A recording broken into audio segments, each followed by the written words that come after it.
वंचित बहुजन आघाड़ी के अध्यक्ष प्रकाश आंबेडकर ने चुनौती दी है कि अब की बार 400 पार का नारा देने वाले नरेंद्र मोदी सिर्फ 150 सीटें ही जीते।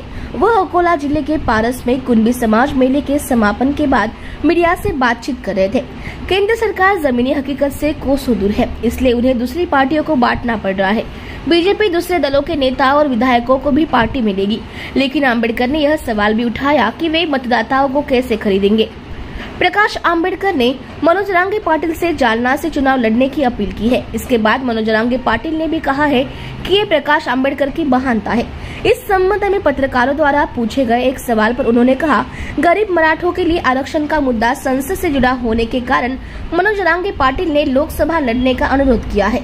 उन्होंने कहा है कि लोकसभा लड़ने का प्रस्ताव पार्टी के अंदर चर्चा के बाद दिया गया।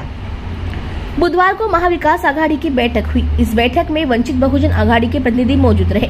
वंचित ने 27 सीटों का प्रस्ताव दिया था, लेकिन फिर संजय राउत ने कहा कि ये कोई प्रस्ताव नहीं था, बल्कि उन्होंने अपनी इच्छा जताई थी।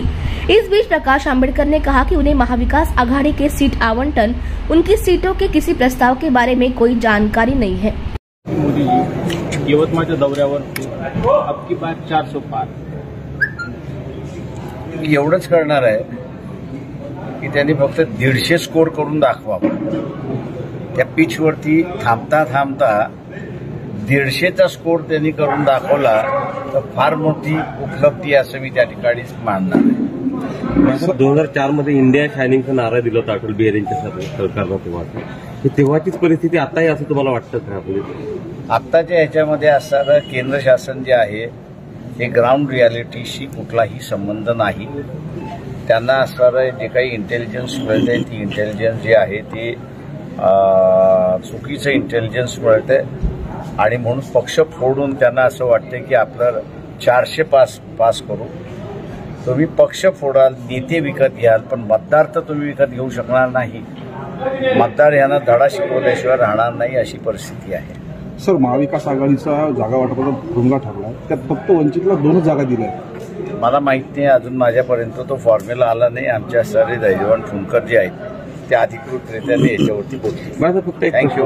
नाही, काल फक्त एक संदिग्धता निर्माण झाली ती, मला काहीच माहिती नाही त्याच्याबद्दल। संजय राऊत मध्ये असा प्रस्ताव चाला नाही असं कुठे वंचितकडून माझं स्वतःचं म्हणणं असं आहे, दैजवान फुंकरशी आपण बोलावं त्या संदर्भात। थँक्यू। असं आहे की आम्ही मागेही म्हणालो होतो की जरांगे पाटलांची उमेदवारी दिली पाहिजे, कारण ते एक आंदोलन लढतात आहे, गरीब मराठ्यांचं आंदोलन लढतात आहे। त्या गरीब मराठ्यांचा प्रश्न हा पार्लमेंटचा प्रश्न आहे आणि त्यांनी पार्लमेंटमध्ये आलं पाहिजे। या हेतून पक्षामध्ये चर्चा होऊन ती मागणी मागण्यात आलेली आहे। बाळासाहेब, तुमचं ऐकतात जरांगे पाटील, तर लोकसभा लढवण्याच्या दृष्टीनं त्यांची मनधरणी कराल का तुम्ही? ते आम्ही असणारा प्रस्ताव तिथे आहे, त्यांनी ठरवायचा, निर्णय त्यांनी घ्यायचा। सर, सीएचा कायदा लागू करण्याची हालचाली सुरू आहेत। थँक्यू।